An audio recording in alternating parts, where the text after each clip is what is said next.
dinero que entra, los recursos, los administra la Junta o el Comité de Finanzas y de Mayordomía.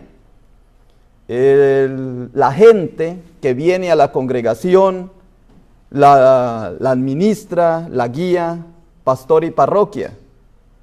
Y para que se descubra el liderazgo en la iglesia, entonces hay otro comité que se llama el Comité de Liderazgo Laico.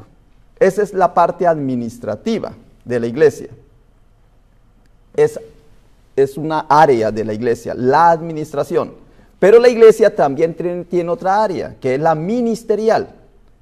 Si vamos a algún lugar, nos encontramos con algún amigo, familiar, vecino, y nos dice, ¿qué hace la iglesia suya? Entonces dice, no, nosotros cantamos. Ah, pues en mi iglesia también cantamos. ¿Qué hace? Evangelizamos. Pues en mi iglesia también evangelizamos. Entonces, ¿qué es el ministerio propio de tu iglesia? ¿A qué se dedican ustedes? Y entonces, hoy día ya podemos decir, nosotros nos dedicamos como ministerio de la iglesia a los grupos pequeños en casa, a tener ese ministerio de los small groups. Y para que nos motivemos en eso, pues hicimos un taller de 10 clases, 10 temas. En 5 clases hicimos ese taller. Participamos más o menos un promedio de 10 personas.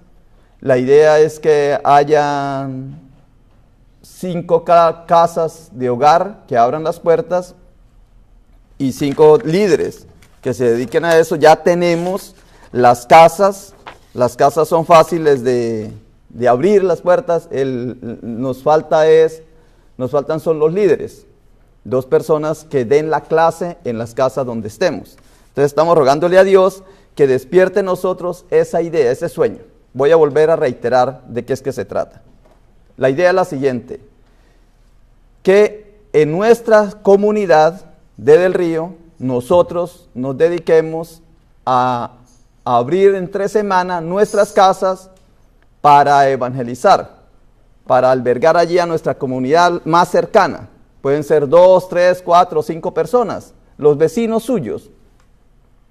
Entonces, entre esos vecinos hay un anfitrión de casa, que es la que abre las puertas, pero también va un líder a dar la clase, a dar la charlita, a guiar. Entre los dos, entonces empieza a abrir una pequeña célula. La iglesia cristiana empezó así. La iglesia metodista empezó de la misma manera, empezó con pequeñas células. ¿Cuál es el objetivo? ¿Por qué nació la iglesia metodista?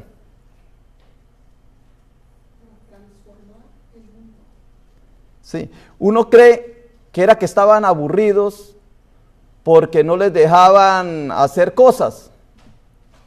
Por ejemplo, Martín Lutero,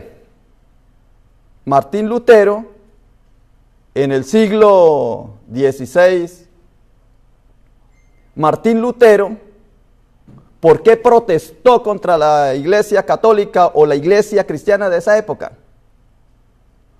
Porque la iglesia en esa época se había dedicado a hacer un proyecto, un programa ministerial llamado las indulgencias, que era que cada parroquia o cada iglesia tenían que mandar un appointment, una benevolencia a Roma.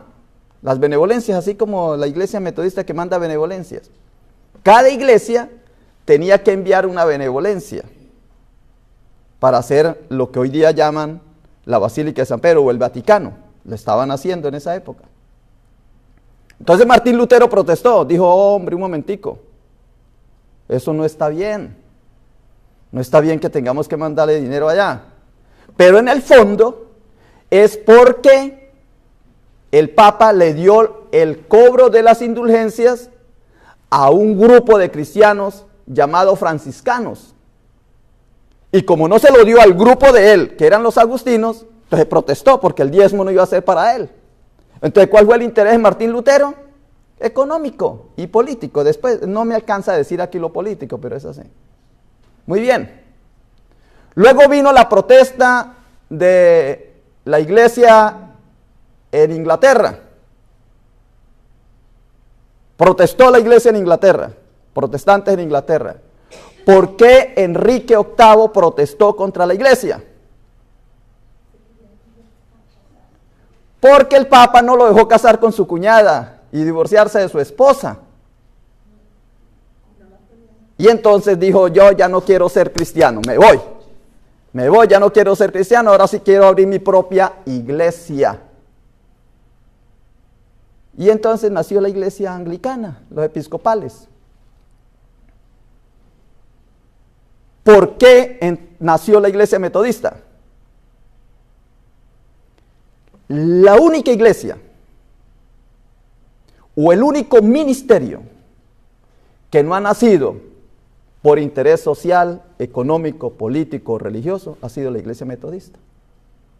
La iglesia metodista nació porque Juan Wesley tuvo dentro de su corazón el 24 de mayo de 1738 un ardor y un convencimiento profundo que las almas se estaban yendo al infierno. Y él corría en su sueño, en su visión, corría a rescatarlas. Y dijo, esta es mi labor, a la cual me mandó Cristo, es a rescatar almas que por el desconocimiento de la palabra de Dios, de la evangelización, están como ovejas sin pastor, descarriadas. Este pueblo no está alabando y bendiciendo a Dios, desconoce, ignora, vive pero no cristianamente, no en santidad.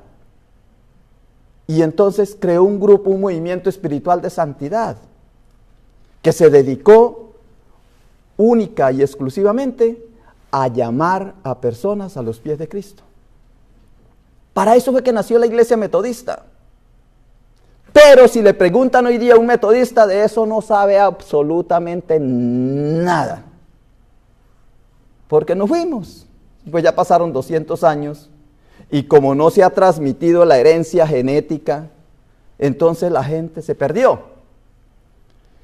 Juan Wesley creó la estrategia de las pequeñas células, que las llamó claves, bandas y sociedades. Una clave era un grupo pequeñito, de 5 personas. Una clave. Ya dos claves se reunían y entonces formaban una banda, ya eran más o menos 10. Y varias bandas que se reunían formaban una sociedad. Así fue como empezó la iglesia metodista. La iglesia metodista no empezó como iglesia, empezó como una sociedad, una asociación, sociedades dentro de la iglesia, con el único esperanza y el único espíritu de que la iglesia de Cristo fuera transformada, que se transformara para transformar el mundo. Ese es el propósito de las células, de los small groups. Es que volvamos a nuestras raíces y al propósito que Dios tiene. Pero ¿qué se necesita para eso? En la primera charla, eso está grabado, que le di, utilicé el tema de Jesucristo cuando dice que no hay que poner una luz debajo de la mesa, sino encima de la mesa. Esa fue la primera predicación. Eso está en Marcos 1, 4, 21. Y lo descubrí, ¿por qué? Porque viene Jesús hablando de las parábolas, viene hablando con sus discípulos, e inmediatamente en un momento dado les anuncia eso. Ahí les saca ser luz del mundo. ¿Y qué es la luz del mundo? Es la gracia de Dios. Porque para ser luz del mundo solamente hay que hacer es gracia. Recibir esa bendición, recibir esa gracia de Dios. Ese es el primer sermón que le di. El segundo sermón es la lectura que acabó de leer el hermano Aristides sobre la misión de los discípulos. Capítulo 6, versículo 7. Ya no es la gracia, sino la obediencia. Mire que los discípulos salieron en obediencia a Cristo y salieron por todos los lugares haciendo lo que Jesucristo les pidió que hicieran. Obediencia. Entonces, si nosotros queremos cumplir el propósito de Dios en la vida, tenemos que ser obedientes. Pero para ser obedientes necesitamos tener la gracia de Dios, reconocer que somos luz del mundo. Ahí van las dos charlas, las dos predicaciones. Una es, somos luz del mundo porque estamos llenos de la gracia de Dios, que fue lo que Juan Wesley descubrió. Es que yo soy luz del mundo, yo soy gracia de Dios, y sintió arder físicamente su cuerpo como una llama que le ardía por dentro. Gracia. Luego la semana pasada fue obediencia. Que un hermano me dijo, oiga, ese no fue sermón, eso fue un regaño. Pero yo después lo volví a ver y como que no vi tanto regaño, pero puede ser que sí, pero es que obedecer, claro, el papá le dice, obedezca, le dice al hijo, ¿no?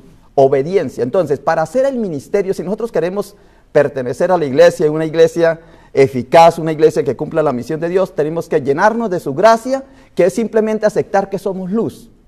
No escondernos debajo de la mesa, sino ponernos arriba. Eso significa reconocer que somos gracia, que estamos llenos de luz, de gracia. La gracia es cuando yo me doy cuenta que tengo cualidades y las expongo hacia los demás, la gracia. Luego, obedecer lo que el Señor nos dice. Y hoy ya es la fe.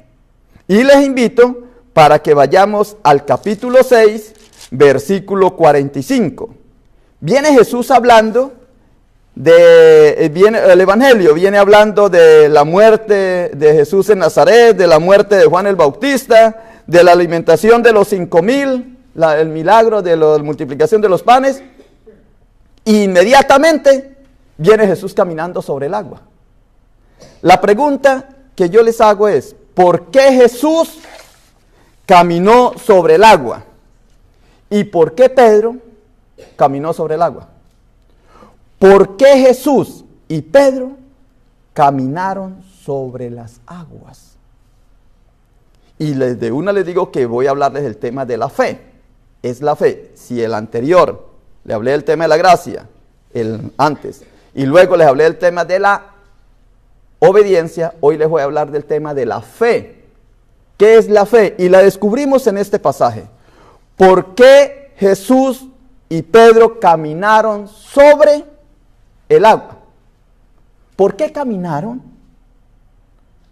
¿Por qué caminaron? Fue un propósito de fe.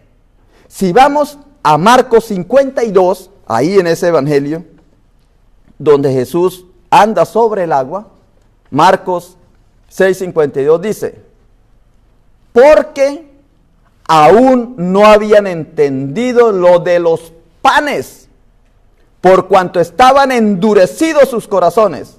Es decir, tenían el corazón demasiado endurecido para comprenderlo.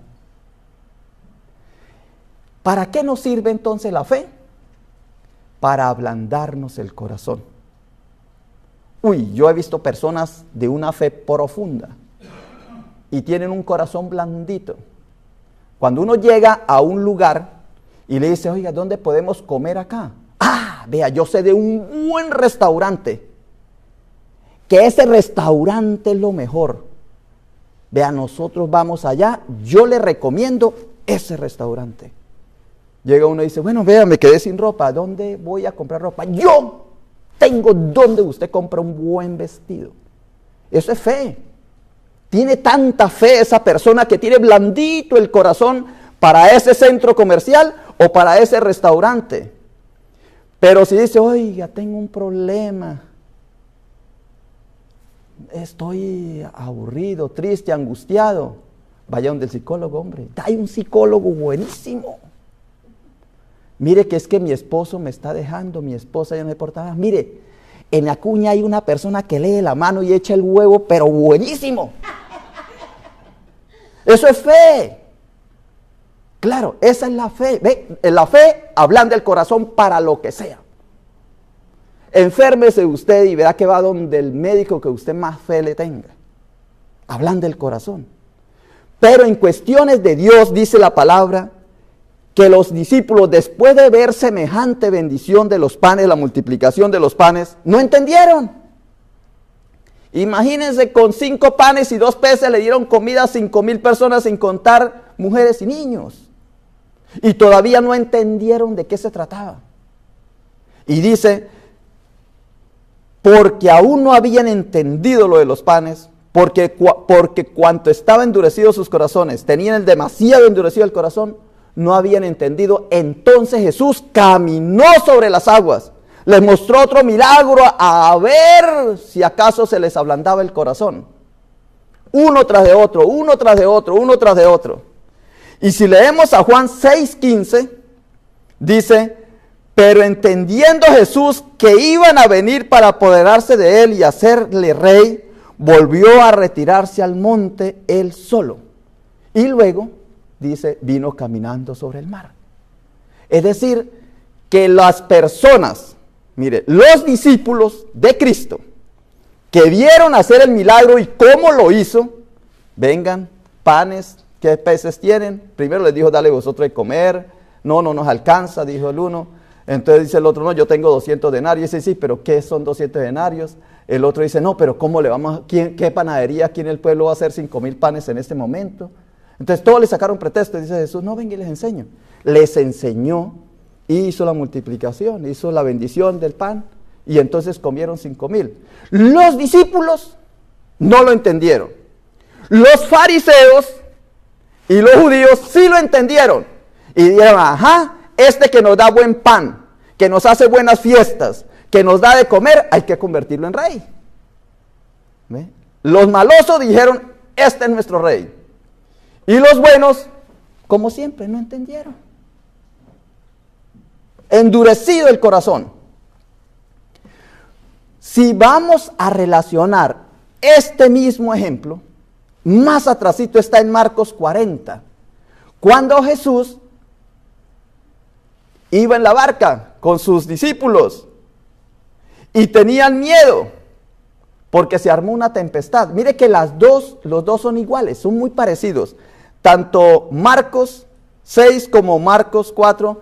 En el 1 es que Jesús va en la barca y va dormido y los discípulos se asustan. Tienen endurecido el corazón, no se han dado cuenta. Y en la otra es que Jesús viene caminando sobre las aguas y también se asustan porque no tienen endurecido el corazón. En este de Marcos 4:40 dice, luego él les preguntó, ¿por qué tienen miedo? ¿Todavía no tienen fe? Los discípulos estaban completamente aterrados. ¿Quién es este?, se preguntaban unos a otros. Hasta el viento y las olas le obedecen. Tremenda dificultad de ellos. Si vamos a Mateo 14:31, al mismo pasaje de que Jesús venía caminando sobre las aguas,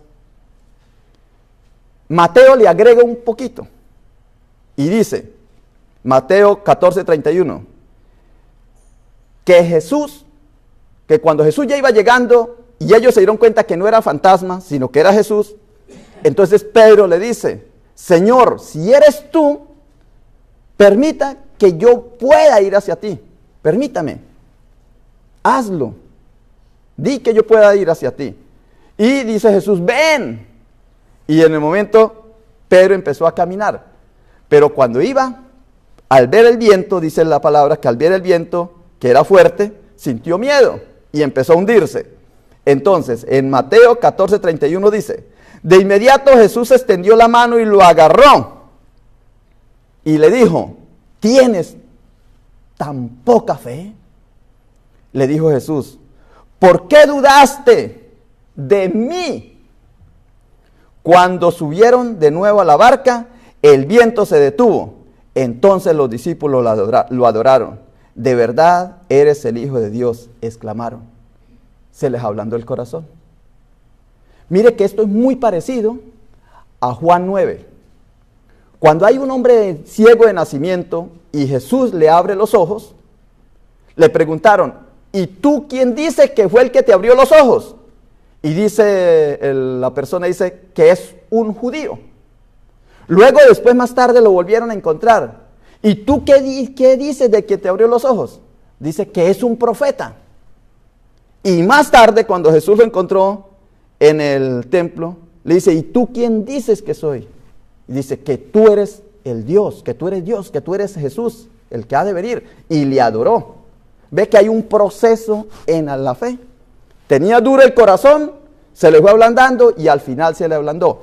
Con este pasaje de la tempestad que está en Marcos 4 y de caminando sobre las aguas que está en Marcos 6, es con el propósito de que se le ablande el corazón a la persona y empiece a decir, sí, yo quiero ser obediente a la gracia de Dios. Si yo soy obediente a la gracia de Dios, eso se llama fe. Y si yo, con la gracia, la obediencia y la fe, puedo hacer la obra de Dios. Eso es lo que nos dice el pasaje. Pero Pedro siguió el proceso.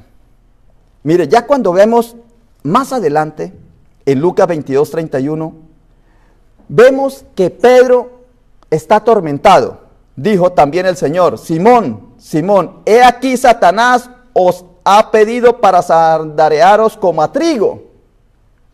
Pero yo he rogado por ti que tu fe no falle, que tu fe no falte. ¿Sí ve que el problema de Pedro era el problema de la fe?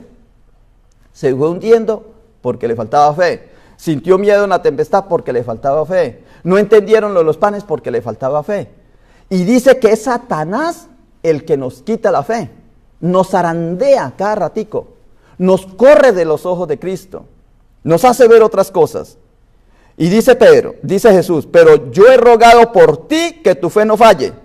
Y tú, una vez vuelto a mí, o sea, vuelto a la fe, tengas fe, confirma a tus hermanos, de modo que cuando te arrepientas o vuelvas a mí, fortalezcas a tus hermanos. Ese es el propósito de nosotros. ¿Por qué yo les estoy predicando en este momento que empiezan los small groups en el ministerio de la iglesia metodista? Porque yo quiero que a ustedes se les ablande el corazón, ese corazón de piedra, duro, endurecido, calloso, de que esto no se ha hecho, yo no estoy llamado para eso, a mí el Señor no me ha hablado, si te habló a ti, pero a mí no, yo estoy haciendo lo que debo hacer, es que mi propósito es este. Entonces yo les estoy predicando que si esto ha llegado a nuestras manos y ha llegado a nuestra iglesia, ablandémonos un poquito, soltémonos un poquito, relajémonos y digamos, bueno, vamos a ver de qué se trata los small groups. O si quiero acordarme cuando alguien me pregunta, ¿qué hace tu iglesia? Y yo diga, mi iglesia se dedica a los grupos de casa, a los grupos pequeños. ¿Y tú tienes un grupo pequeño? No, yo todavía no, pero mis hermanos sí. Yo los apoyo. ¿Con qué los apoya? Los apoyo con mis recursos, los apoyo con mis oraciones. Todavía yo no, pero sí acepto eso. Están todos unánimes juntos. Ese es eso. No es que todos tengamos que correr para allá y todos correr. Eso es como un partido de fútbol, de soccer. Cada uno en su lugar, cada uno. Por eso unos están en el área administrativa, otros están en el área de la educación, otros están en el área de adoración. Y otros, pues van a hacer este grupo. Lo importante es que sepamos y seamos conscientes, despertemos. Y si nos preguntan, ¿qué ministerio está haciendo tu iglesia?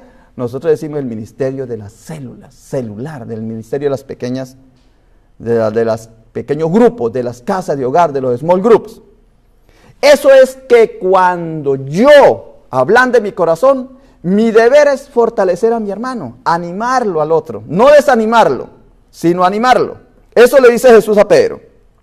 Entonces Pedro, entusiasmado, inmediatamente le dijo, de modo que cuando tú te arrepientas, cuando tú vuelvas a mí, vas a fortalecer a mis hermanos. Entonces Pedro inmediatamente le dijo, sí, Señor, yo estoy dispuesto a ir contigo no solo a la cárcel, sino también a la muerte. Y él le dijo, Pedro, te digo que el gallo no cantará hoy antes que tú me niegues 3 veces, que me conoces. O sea que todo esto está anunciadito, todo esto ya está como programado, como que ya las cosas de Dios están, ya sabe el Señor qué va a suceder mañana y pasado mañana, nosotros no lo sabemos, por eso necesitamos de su gracia y ser obedientes y tener fe, que en las cosas de Dios van a ir todo bien. ¿Y qué le pasó a Pedro entonces? Pues cuando llegó a Lucas 22:56, dice que lo siguió, entró al lugar donde habían apresado a Jesús, y una criada, al verle sentado en el fuego, mire que en vez de tener el fuego como Juan Wesley por dentro en su corazón, era abrigándose el fuego. Por eso alguien dijo, le escuché una vez, que tú te preparas como cristiano, no, ni tú vas a la iglesia no es para que te den, sino para tú tener la oportunidad de dar. Tú eres cristiano no para que oren por ti, sino para que tú ores por alguien. Tú eres cristiano es para que tú no seas, que alguien sea bendición para ti, sino que tú seas de bendición para alguien. ¿Ve? Eso es lo que está diciendo aquí. Entonces Pedro, acomodándose al fuego de los demás, no al fuego que Dios le da por dentro o que después le dio, entonces le preguntó una mujer y le dice, ¿también tú estabas con él? Y Pedro negó diciendo, mujer, no lo conozco a Jesús. Un poco después viéndolo, otra persona le dijo, tú también eres uno de ellos. Y Pedro dijo, hombre, no lo soy. Y más tarde alguien le dijo, tú eres de los de ellos porque hablas como Galileo. Y Pedro dijo, hombre, no sé lo que dices. Y enseguida, mientras él todavía hablaba, el gallo cantó. Lucas 22:61. Entonces, vuelto el Señor, recuerda que el Señor le dijo, cuando tú te vuelvas a mí, confirma a los hermanos. Y ahora el Señor, vuelto el Señor, a Pedro lo miró. O sea que el Señor Jesús miró a Pedro. Y Pedro se acordó de las palabras del Señor que le había dicho, antes de que el gallo cante, me negarás 3 veces. Y Pedro salió afuera y lloró amargamente. Es el proceso de la fe. ¿Qué quiere decir esto? Que vamos a entusiasmarnos con este ministerio. Vamos a arrancar con brío. Y puede ser que después terminemos con escalofrío. Sí, puede ser, no se sabe. Pero sí, Señor, yo te voy hasta la cárcel, voy contigo. Y después lo estaba negando. Puede ser, pero tenemos la fe de que si somos obedientes, la gracia de Dios va a actuar en nosotros. Como actuó después en Pedro. Mire, ya en Juan 21:4 dice, para terminar, cuando ya iba amaneciendo, mire que cuando iba amaneciendo, la barca iba en una tempestad. Cuando iba amaneciendo, Jesús caminó sobre el agua. Y ahora amaneciendo, porque recuerden que la noche más oscura, el momento más oscuro de la noche es cuando ya va a amanecer. Por eso hay que aguantar y resistir. Juan 21:4 dice, cuando ya iba amaneciendo, se presentó Jesús en la playa, mas los discípulos no sabían que era Jesús. Y les dijo, hijitos, ¿tenéis algo de comer? Le respondieron, no. Él les dijo, echad la red a la derecha de la barca y hallaréis. Entonces la echaron y ya no la podían sacar por la gran cantidad de peces. Entonces aquel discípulo a quien Jesús amaba dijo a Pedro, es el Señor. Simón Pedro, cuando oyó que era el Señor, se ciñó la ropa porque se había despojado de ella y se echó al mar. Mire, cuando Pedro quiso caminar sobre el agua, se hundió. Y estaba el Señor ahí. Y lo asió de la mano, lo sacó. Ahora Pedro, él solo, por su misma cuenta, se puso la capa, se puso el traje de cristiano. Se puso la honra, el honor y la gloria de Jesucristo en él. Porque ya no soy yo quien vive, es Cristo quien vive en mí. Y se lanzó al agua, ya no le dio miedo. Mire que se lanzó al agua. Se ciñó. Se puso con seguridad y dijo, yo sí puedo evangelizar, yo puedo ser un ministro de la iglesia de Cristo, yo tengo que ser un buen metodista porque la iglesia metodista no se abrió por sinvergüenzura, no fue por el uno por dinero y el otro por querer casarse con su cuñada. La iglesia metodista se abrió fue porque quería ser un ministerio sagrado para Cristo, evangelizando y ganando almas para Cristo. Yo quiero ceñirme como cristiano metodista y ahora me voy a lanzar al agua. Eso es lo que nos dicen los small group. De eso es que se trata. Es lanzarse uno al agua. ¿Tengo miedo? Sí, tienes miedo porque la tempestad, porque te falta fe, porque crees que no lo puedes hacer. Pero si ya estás ceñido, tú lo puedes hacer. Solamente abra los labios y dice que el Señor le pone en sus labios lo que has de decir y lo que has de hacer. Y tú lo vas a lograr. Inmediatamente se echó al mar. Y Juan 21:11 dice, y subió. Mire que no se hundió. ¿Sí ve? Y subió. Ya lo logró. Ya tenía la fe, la seguridad de la fe. Se subió Simón Pedro y sacó la red a tierra. Él. Llena de grandes peces. 153. Y aún siendo tantos, la red no se rompió. ¿Por qué eran 153?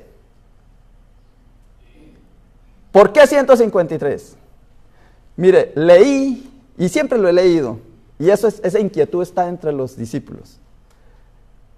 El brujo cree en esto, el teólogo cree en esto, el espiritualista cree en esto. Cada uno tiene, porque la Biblia la usan todo el mundo para eso. Cada uno sabe, se imagina por qué. ¿Por qué 153 peces?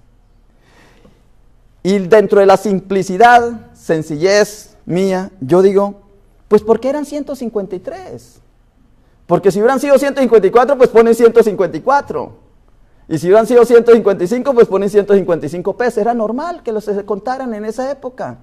Como hoy día aquí en la iglesia. ¿Cuántos vinimos al servicio? Tantos. ¿Y cuántos están viniendo? Nos preguntan. Tantos. Ah, entonces ustedes se merecen que le demos tanto, dice la iglesia metodista, porque están progresando. Pues es eso. No normal. Entonces, ¿cuántas almas vamos a ganar para Cristo con estas células de hogar, con estos 5 líderes que se han capacitado, con estas 5 personas que han dicho vamos a abrir nuestro hogar? ¿Cuántas personas irán a pescar? ¿Cuántas personas irán a los pies de Cristo? ¿Cuántas personas llegarán a la iglesia? Las que Dios quiera.